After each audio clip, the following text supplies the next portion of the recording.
একটা মায়ের কাছে সবার আগে সন্তানটাই বড়। সংসারের কাজ আমি বুদ্ধি খাটিয়ে যেভাবে করে থাকি। রাধে রাধে বন্ধুরা, তোমরা সবাই কেমন আছো? আশা করি তোমরা সবাই খুব ভালো আছো, আর আমরা বাড়িতে সবাই ভীষণই ভালো আছি।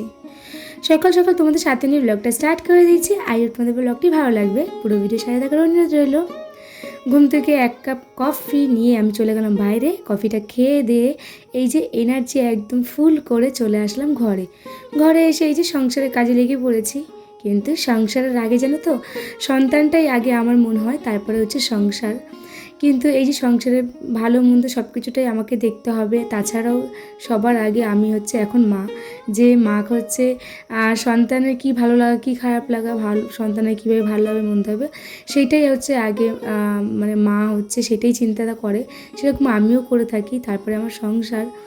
যাই হোক, এই যে বিছানাটা তোমাদের সাথে গল্প করতে করতে বিছানাটা আমাদের গুছানো হয়ে গেছে।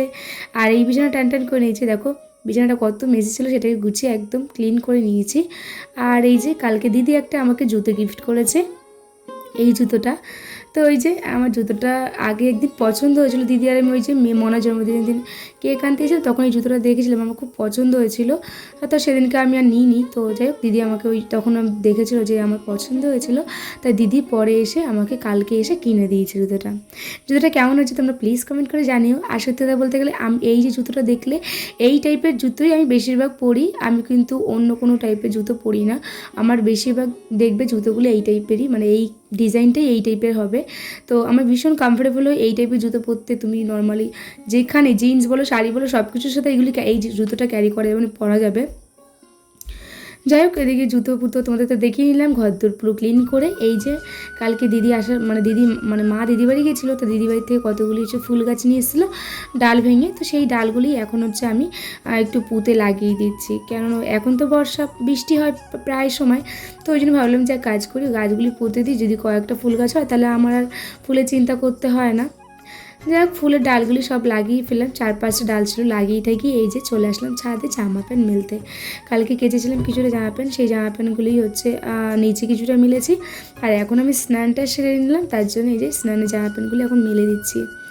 তো কিছুটা এমনি কালকে জামা প্যান্ট ছিল, সেইগুলি ছাদে অল্পটা মেলে দিচ্ছি। আর নিচেও কিছুটা মিলেছি, নিচে ওই পাতলা গামছা টামছাগুলি এইগুলি মিলেছি। আর ছাদে এই যে সব জামা প্যান্ট মেলে দিচ্ছি, কারণ ছাদে রোদ্দুরটা ভালো পায় জামা প্যান্টে, তার জন্য। যাই হোক, চলো জামা প্যান্টগুলি মেলি। আর যারা এই মুহূর্তে আমার নতুন ব্লগটি মানে এই ব্লগটি দেখছো, যারা নতুন বন্ধুরা, প্লিজ আমার চ্যানেলটি সাবস্ক্রাইব করে আমার পাশেই থেকো তোমরা। আর হ্যাঁ, যারা সাবস্ক্রাইব করেছো তাদেরকে অসংখ্য ধন্যবাদ আমার থেকে, যে তোমরা আমার পাশে থেকেছো। চলো, অনেক বক বক করে নিলাম, শাড়িটা মেলে নিই। আর মাথা ঘষে স্নান টান সেরে নিয়েছি। তো যাই হোক, এখন হচ্ছে পুজো দিতে যাব, তার আগে হচ্ছে মাথাটা ভালো করে একটু মুছে নিই। দাঁড়াও, কারণ গামছাটাও মেলে দিই। যে গামছাটা নিচে নিয়ে গিয়ে কী করবো, সে তো মেলতেই হবে। একেবারে গামছাটা এখানে রেখে দিয়ে তারপরে হচ্ছে আমি মেলে দিয়ে নিচে চলে যাবো। তো ওই জন্য হচ্ছে মাথাটা ভালো করে মুছে নিলাম। আর জানো তো, ইদানিং না আমার প্রচুর চুল পড়ছে, মানে বলার মতো না সেটা। মানে আমার চুল হাফ হয়ে গেছে। এবার বুঝতে পারছো তোমরা 10-15 দিন আমার কী চুল পড়া পড়েছে। তো ওটার জন্যই হচ্ছে না, ভাবছি একটা কিছু কী যে ইউজ করব আমি সেটাই মানে বুঝে পাচ্ছি না, জানো তো। মানে মাঝখানে তো আমি সেই ওই যে আদিবাসী হেয়ার অয়েল যেগুলি হয় সেগুলি কিনেছিলাম, কিন্তু সত্যি বলতে ওটা অরিজিনাল না ডুপ্লিকেট আমি জানি না। কিন্তু ওটা কেনার পর না আমার ওটা ইউজ করার পর আমার চুল পড়াটা বন্ধ হয়ে গেছে সত্যি কথা বলতে। কিন্তু কী যে ইউজ করবো ভাবছি, তাই ভাবছি ওটাই একটা অর্ডার করে নেবো কি না জানি না। তো দেখি আমার হাজব্যান্ডকে বলছিলাম, ও বললো যে দেখো তোমার যেটা ভালো লাগে তুমি সেটা করো। তো ও তো এসব বোঝে না, আর ওই সঙ্গে থাকতেও চায় না, সত্যি কথা বলতে ও একদমই থাকতে চায় না। ভাবে যে ও ভাবে এইসব আমি কিছু বুঝি না, তোমার যেটা করা তুমি সেটাই করো। যাই হোক, চলো ওদিকে তো দিদি রান্নাবান্না সেরেছে। আজকে আজকে করেছে দিদি ওই কাঁচা কুমড়ো দিয়ে ইলিশ মাছের মাথা ছিল একটা, সেই মাথা দিয়ে হচ্ছে ঘন্ট করেছে, ডাল করেছে, তারপর হচ্ছে এইসব আলু সিদ্ধ দিয়েছে, এই রান্না হয়েছে দিদি বলে আমাদের। তো খাওয়া দাওয়া সেরে দেখো এখন হয়ে গেছে 6:30 থেকে 7টা। তো আমি ঘুমিয়ে পড়েছিলাম, ঘুম থেকে উঠে দেখি সন্ধে হয়ে গেছে, তো জামা প্যান্টগুলি তুলতে চলে এসেছি। তো অনেকটা বেলা হয়ে গেছিলো, তো তার জন্যই হচ্ছে বেলা করে মানে স্নান টান হয়েছিলো, তারপর পুজো টুজো দিয়ে খাওয়াটা ছাড়তে তো অনেকটা বেলা হয়েছিলো, বিকেলই হয়ে গেছিলো, প্রায় 5টা বেজে গেছিলো। তারপরে আমি স্নান মানে সরি ঘুম থেকে উঠে দেখি ওই জন্য সন্ধ্যা হয়ে গেছিলো। যাই হোক চলো, জামা প্যান্টগুলো তোলা হয়ে গেলো, এখন যাই নিচে। আর নিচে গিয়ে সবার আগে কাজ হচ্ছে এই যে ঘুম থেকে উঠে আমি বিছানাটা গুছাইনি, এই বিছানাটাকে এখন একটু গুছিয়ে নেব। আর চলো জানলা টালনা খুলে দিই, কারণ হচ্ছে ঘরটা না বন্ধ ছিল, তো ঘরটা না একটা ভাপা মানে মানে ভ্যাপসা মতন হয়ে গেছে। তো আমি সবসময় না বিকেল টাইমটা জানলাটা বন্ধ করে দিই, তারপরে ওই 7টা 8টা 7:30 দিকে জানলাটা খুলে দিই, কারণ আমাদের মোটামুটি 5টা 5:30 থেকে না মশা থাকে ভীষণই।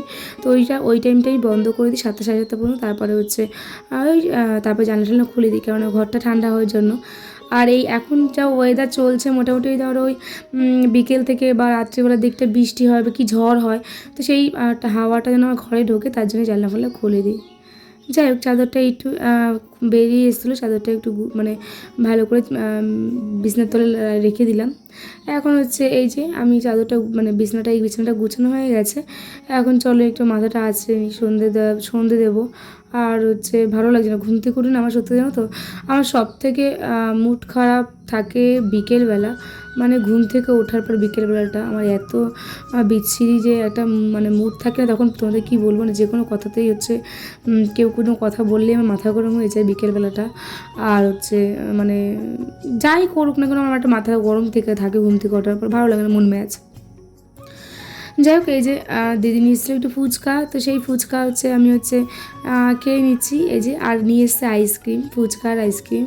তো এখন হচ্ছে আমি সেই আইসক্রিম আর ফুচকা আমরা সবাই মিলে এখন খাওয়া দাওয়া করে নেব।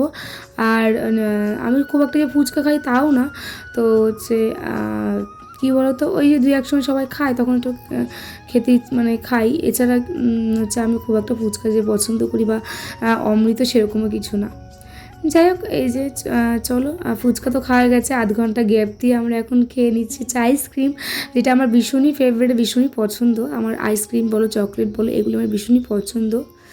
যাই হোক এদিকে কালকে আমার 2 দিন আগে আমার হাজব্যান্ড সেই আমার মেয়ের জন্য খাবার এনে দিয়েছিলো একটা প্লাস্টিকে করে, তো সেই প্লাস্টিকের খাবারগুলো বার করা হয়নি, ওগুলোই হচ্ছে আমি হচ্ছে একটা কৌটোতে এখন ভরে রাখবো বড়ো ডিব্বাতে। তো ওই জন্য সব খাবারগুলো এখন একটা জায়গায় রেখে নিচ্ছি, তারপরে একটা ডিব্বা পরিষ্কার করে ওটাতে হচ্ছে সব খাবারগুলো একটা জায়গায় করে দেবো। এর মধ্যে আছে গুড ডে বিস্কিট, তারপর হচ্ছে চিড়ে ভাজা আছে, তারপরে কেক আছে, তারপর হচ্ছে ওই কী বলে ওটাকে একটা চিপস আছে 2টো। তো এইগুলি এখন আমি হচ্ছে এই কৌটোটার মধ্যে সব ভরে রেখে দেবো। মনে সন্ধ্যেবেলার দিকটা একটু খিদে খিদে করে, তো তখনই ওটা হচ্ছে ওকে হচ্ছে আমি হচ্ছে এখান থেকে বের করে দেবো, তাহলে হচ্ছে অসুবিধা হবে না। তো হাজব্যান্ডকে বললাম প্রায় সময় এরকম খাবার টাবার এনে রেখে দিও ঘরে। আমি সত্যি বলতে বাজার যাই না, আমার একদম ভালো লাগে না বাজারটা যেতে। তো ওই জন্য ও যখনই বাড়িতে আসে তখন ওকে দিয়ে বাজার দোকানটা আমি করিয়ে নিই, কেননা আমাদের বাজারটা এখন অনেকটা দূরে, তো আমার না ঠিক যেতে ইচ্ছা করে না সত্যি কথা বলতে গেলে। আর তাছাড়া মেয়ের এখন স্কুল বন্ধ, তো ওর জন্য আরও যেতে ইচ্ছা করে না আমার। যাই হোক এদিকে হচ্ছে কৌটোতে সব জিনিসগুলি ভরে নিয়েছি খাবার দাবারগুলি। আর হাজব্যান্ড নিয়ে এসেছিলো 1 কেজি জিরে, তো ওই জিরেটাকে এখন একটা কৌটোতে ভরে রাখছি। আর এই কৌটোতে না মনে হচ্ছে ওই তোমার হচ্ছে 800 গ্রাম খানিক 700-800 গ্রাম ধরেছে, তো এই জন্য হচ্ছে যতটুকু ধরেছে। আর এই প্লাস্টিকটা হচ্ছে ছোটোটা ওই মানে যেটা গ্রসারি আমি রাখি অন্য জিনিসপত্রতে, সেটা হচ্ছে সেটা সেই ডিব্বাতে অল্প যেটুকু বেঁচে থাকবে সেটা রেখে দেবো। যখন দেখবো ওই ছোটো কৌটোটা শেষ হয়ে গেলে তখন ওই কাগজটা থেকে বের করে নিয়ে নেবো। যাই হোক অনেক বকবক করার পর এই যে এখন একটু লুচি আর এই যে ছোলার ডাল করছি, তো রাত্রিবেলা এইটাই খাওয়া দাওয়া করবো। আর ছোলার ডাল আলু দিয়ে করছি, এইটা আমার দিদি মেজদি বাড়িতে হয়, তো ওই জন্য হচ্ছে এইরকমভাবে বানালাম। আমার খুব ভালো লাগে এই টাইপের ছোলার ডালটা খেতে, নর্মাল প্লেন ছোলার ডাল আমার একদম পছন্দ না। যাই হোক চলো খাওয়া দাওয়াটা সেরে নিই। আর হচ্ছে এই যে লুচি আর ছোলাটা এটাই হচ্ছে রাত্রের ডিনারের মেনু। চলো আর ভিডিওটা বাড়াবো না, ভিডিওটা কেমন লাগলো প্লিজ তোমরা কমেন্ট করে জানিও। আর হ্যাঁ, যারা নতুন বন্ধুরা আছো প্লিজ প্লিজ আমার চ্যানেলটি সাবস্ক্রাইব করে আমার পাশে থেকো তোমরা। অনেক অনেক দূরে যেতে হবে, সে তোমাদের সাপোর্ট